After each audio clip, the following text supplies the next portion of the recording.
what would you wish you had known as the brand new teacher going into teaching for the first time? That's a great question. I thought about that actually. There was an essay I had to write for the County Teacher of the Year, and there was a question that was like that. And I wrote down, I had a hard time answering it at first, but I landed on the answer of just remain original. Be who I am as an authentic human being and bring that to the classroom. When I first started teaching, I was afraid that I had to be this like cookie cutter, prototypical type of educator. And it worked for the most part. And I was getting along with my colleagues and new teachers I was working with, but I didn't feel like I was really effectively teaching to my best of abilities. So once I kind of broke my shell a little bit, I kind of, just spread my wings and really got into just feel comfortable with myself as an educator and a leader in the classroom. I think everything went uphill from there. It made me feel like I could do anything. Younger me, I would tell, learn as much as you possibly can from everyone around you, especially teachers who have been there for a long time. And don't worry about trying to be someone else. Get that information, get that insight, learn from others, and then eventually take time to form your own identity. I know when I first began, I was kind of like, I want to be like that teacher, I want to be like this teacher. But then one day I was like, but I want to be myself.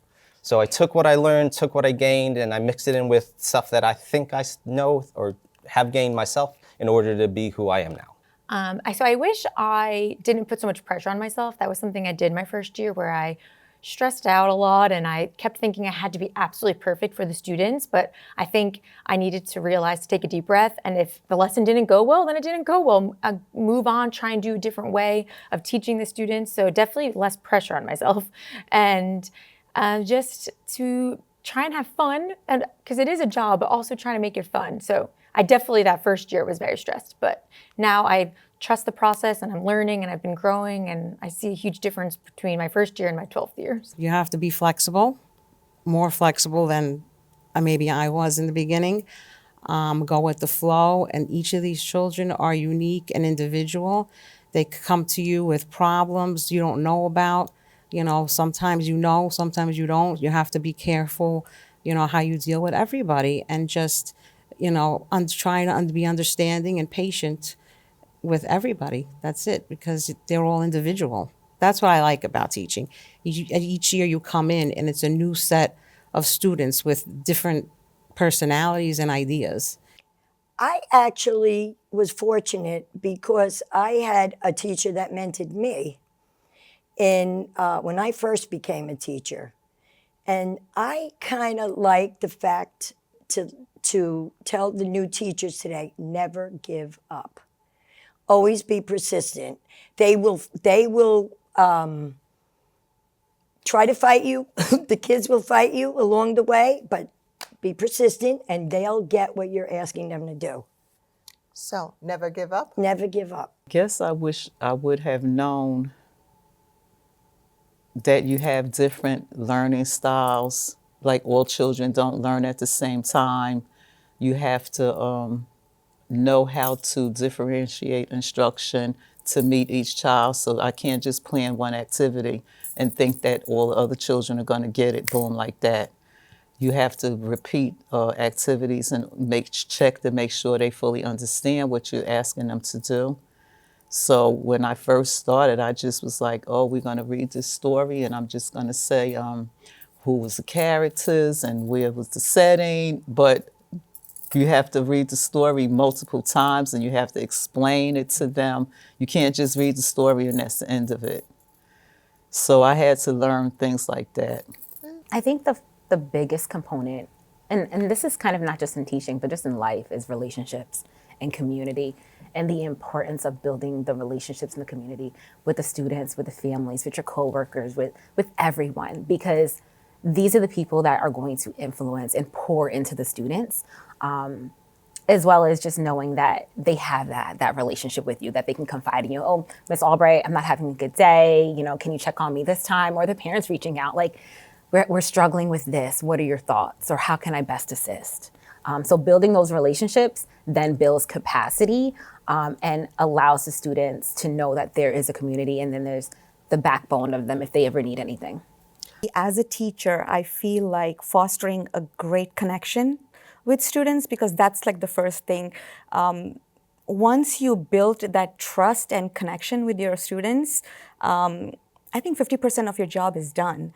Like, you make that child feel comfortable to come to school. Like, they should be happy. They should feel safe and eager to come to school. I think once that is done, then they'll be like, then your half of your work is done. And then comes the next part is, motivating your kids, giving them the confidence, trying to say, like, do your best no matter what, and learn from your mistakes. Don't be afraid to make mistakes, and teaching them kindness, because teaching kindness is my jam. What I wish that I would have known before I started, or when I did start this career, is how am I accessible? How can I be accessible? I mean, it's not just one way of teaching. There's multiple different ways of teaching. So how can I be creative in what I'm doing? And also, how can I keep the students entertained and engaged in what they're learning as well? And then that can spark an interest in them, and then it'll help them flourish.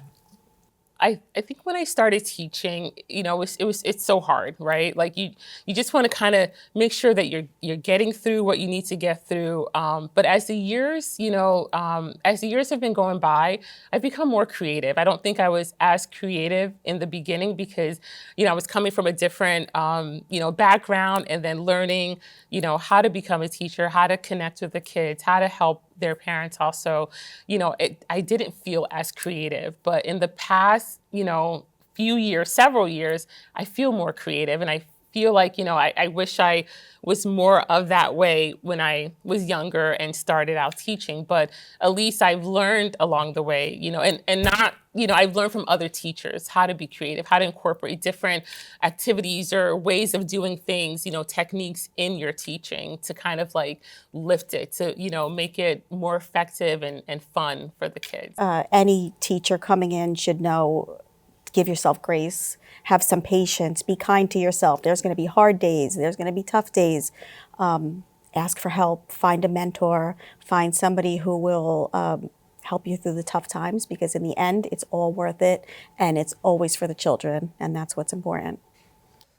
Well, classroom management is very important, but being myself, really just, and realizing that especially in middle school, everything seems like a big deal, and meeting them in that space so that you're not just like wiping away how they feel, like just making sure that you are there to hear them and listen to them.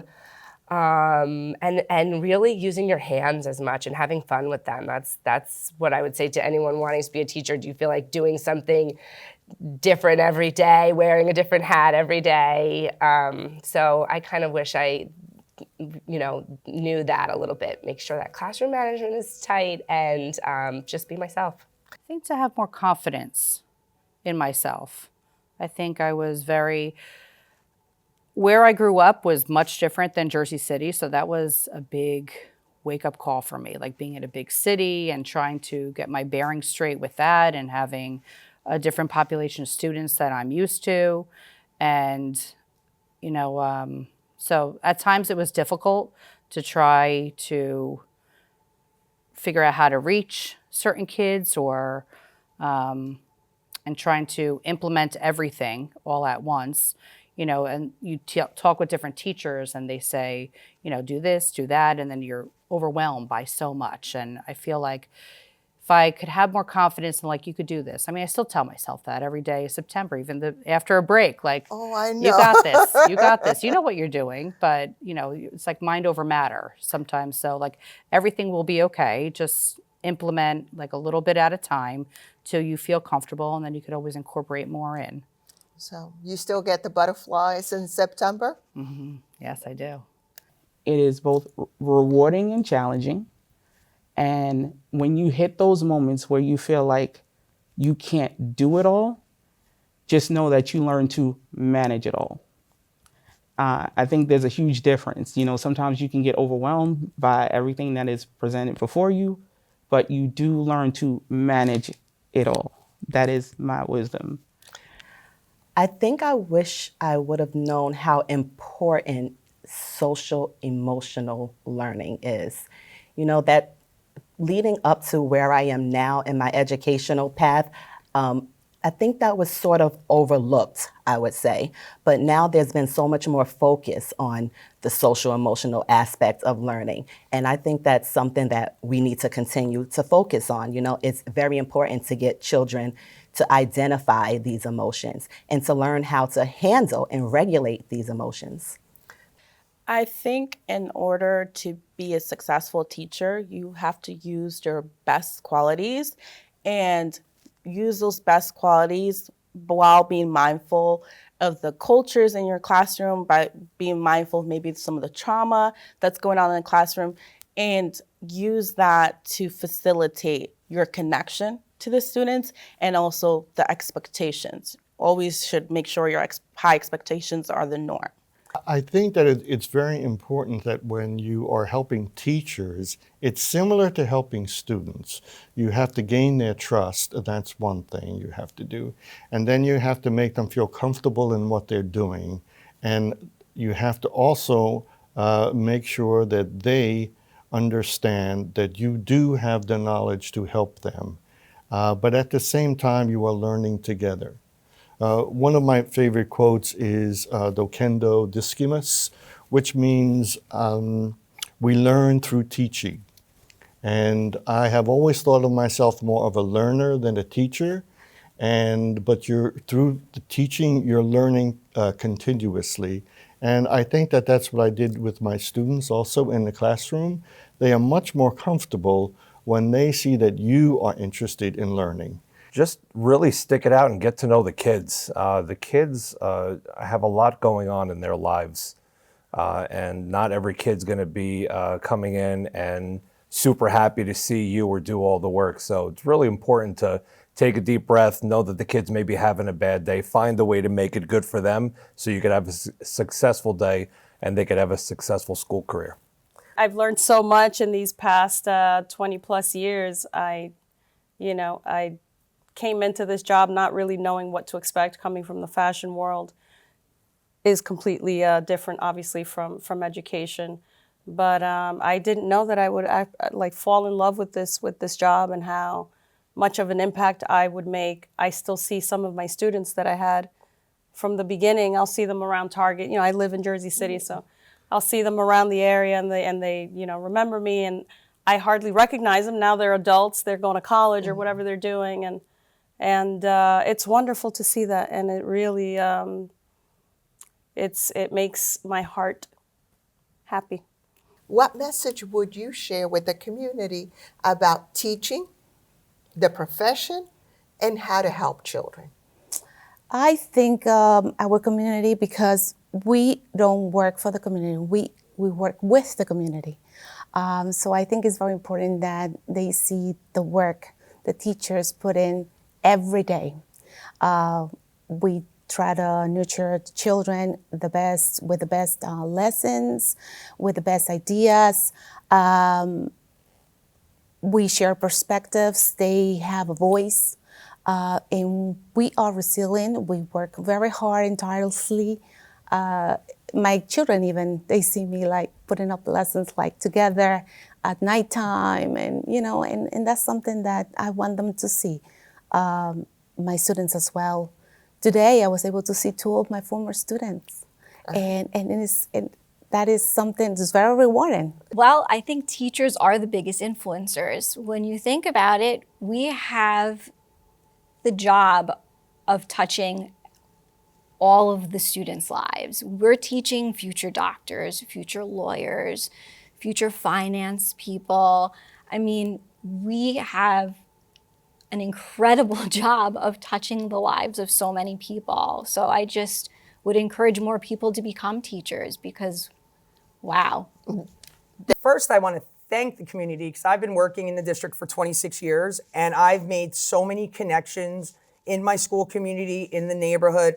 I'm involved in politics outside of here. I was the mayor of my town and I was on the township committee, so I've met people through those channels as well. And I've always been so incredibly welcomed.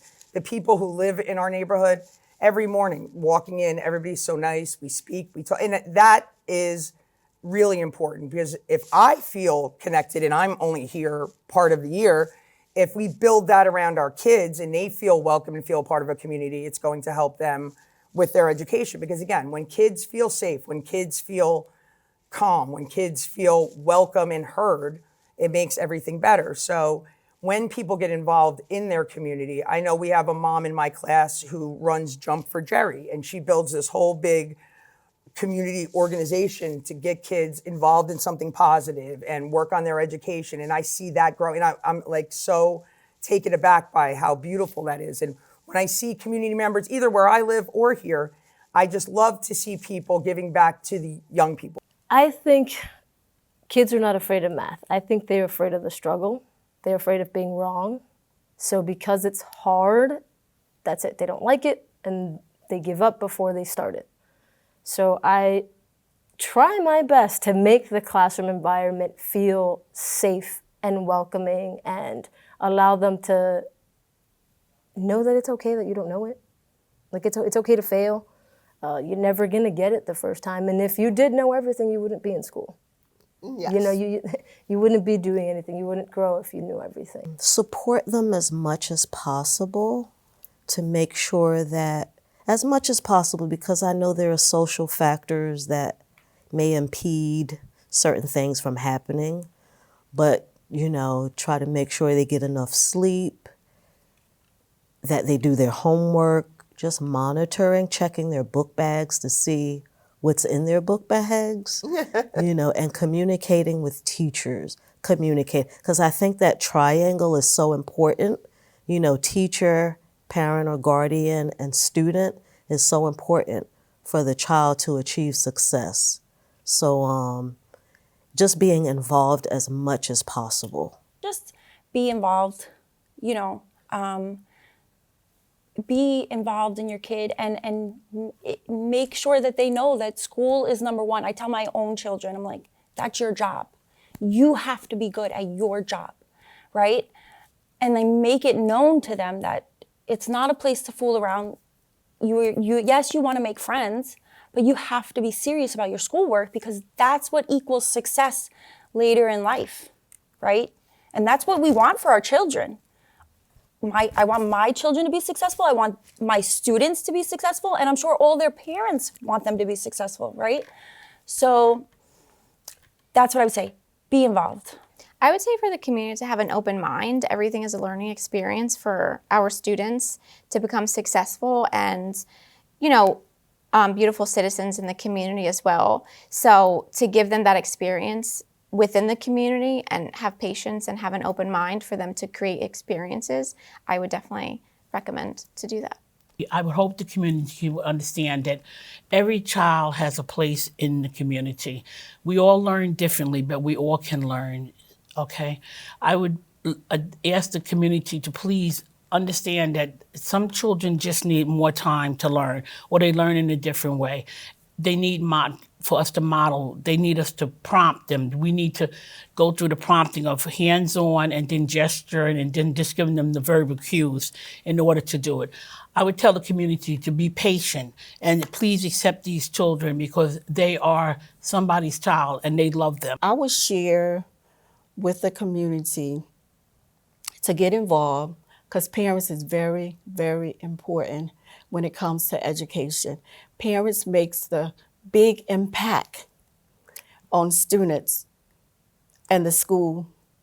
We need them. Yes, we need the parents. Parents can do, really the parents can do more than a teacher can do.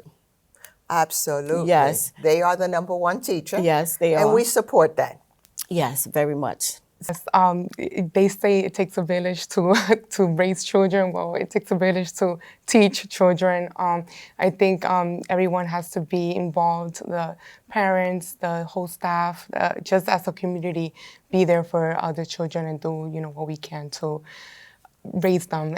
Well, not raise them, but help them grow and become the citizens we want them to be. So what I tell my students, it's easy to get right now your diploma, easier than when you grow up and then you have to go back for your GED, which would be harder to get.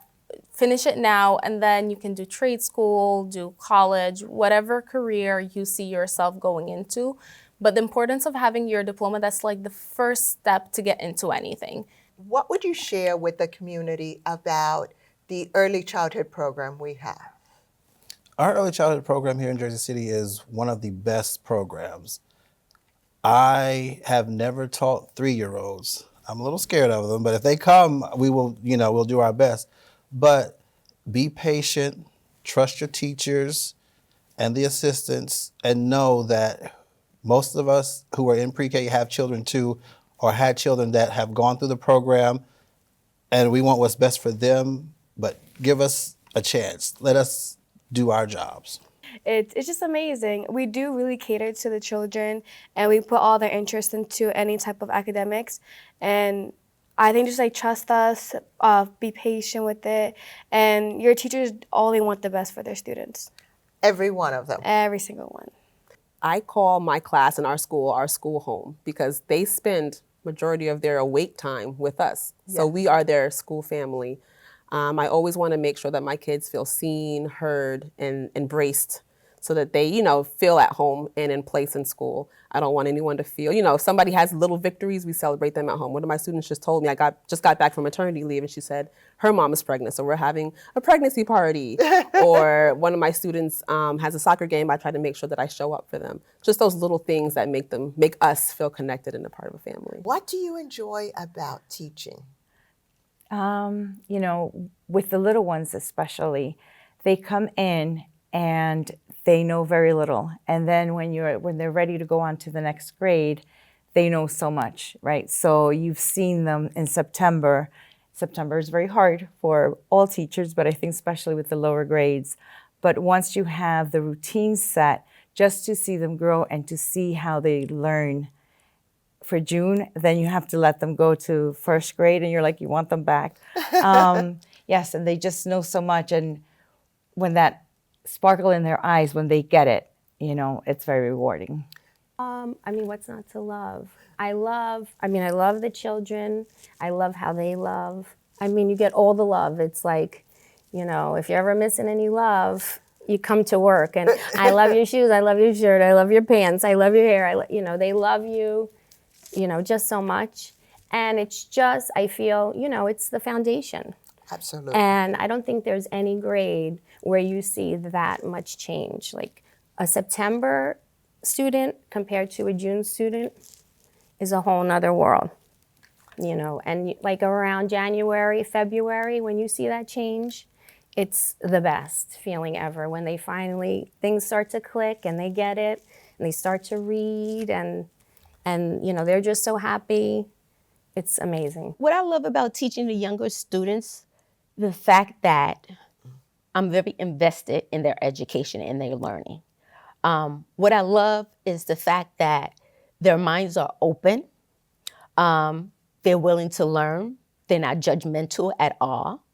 And just to see the fact that when they move on from second grade and move on to a different grade level, I watch them grow. I can see them grow.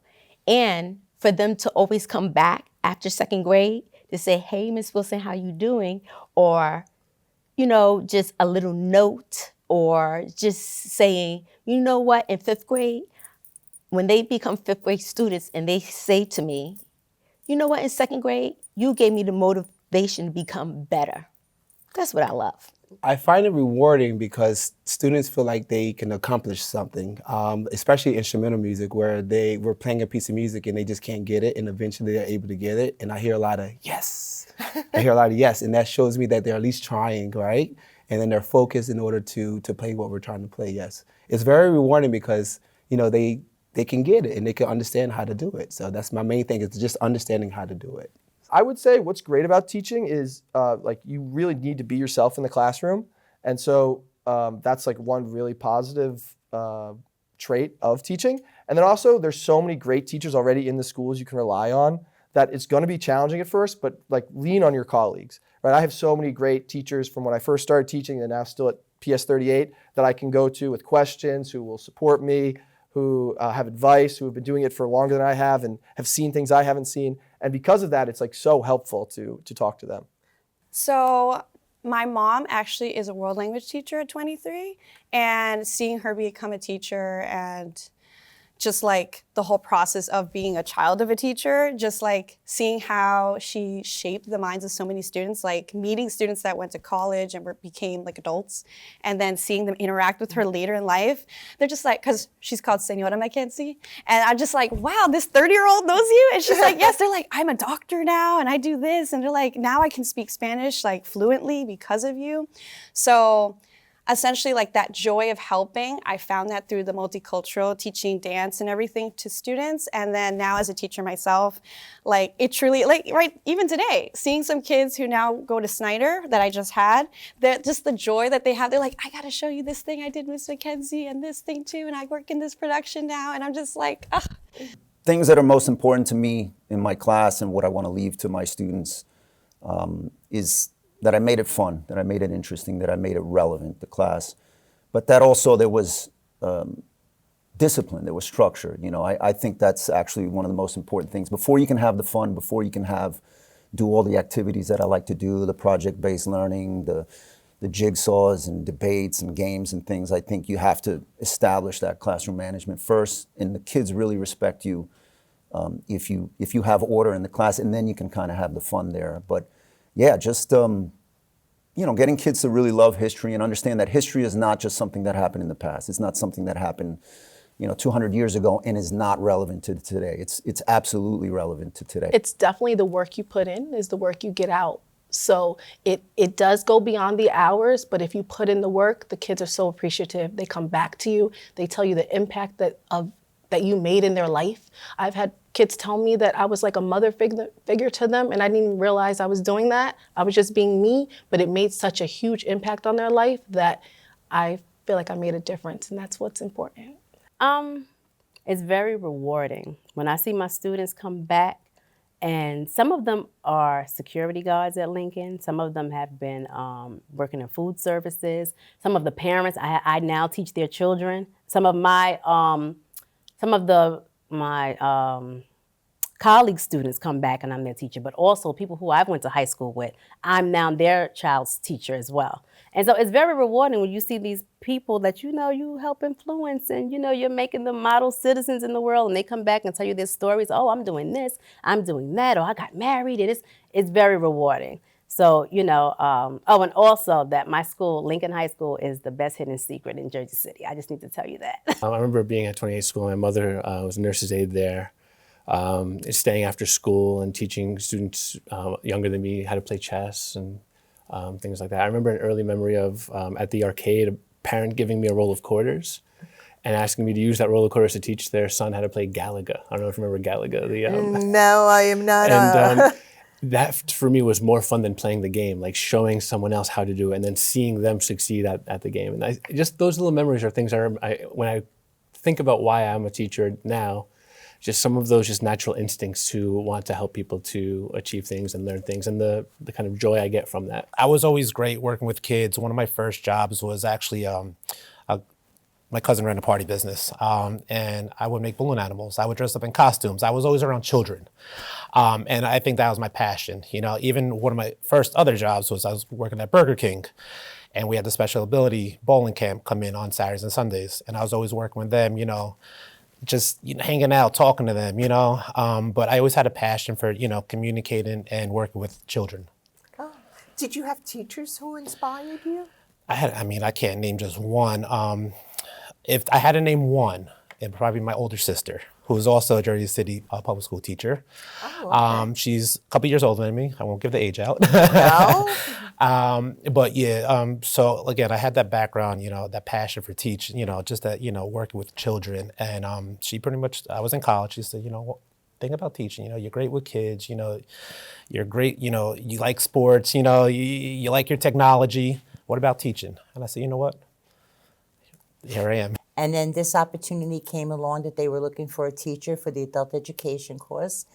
And at first I was a little hesitant. I said, adults? Well, I don't know about that. So I said, you know what, let's give it a try. Let's see what happens. And I am totally in love with my job. When people say that if you love a job, you never work a day in your life. This is how I feel now. I am so excited to be there every day. I'm so excited to be with my students. I always tell them I'm learning more from you than I think you're learning from me. But they always tell me no. So, and I've been there now for over 2 years, and it's just a wonderful environment, just a wonderful environment.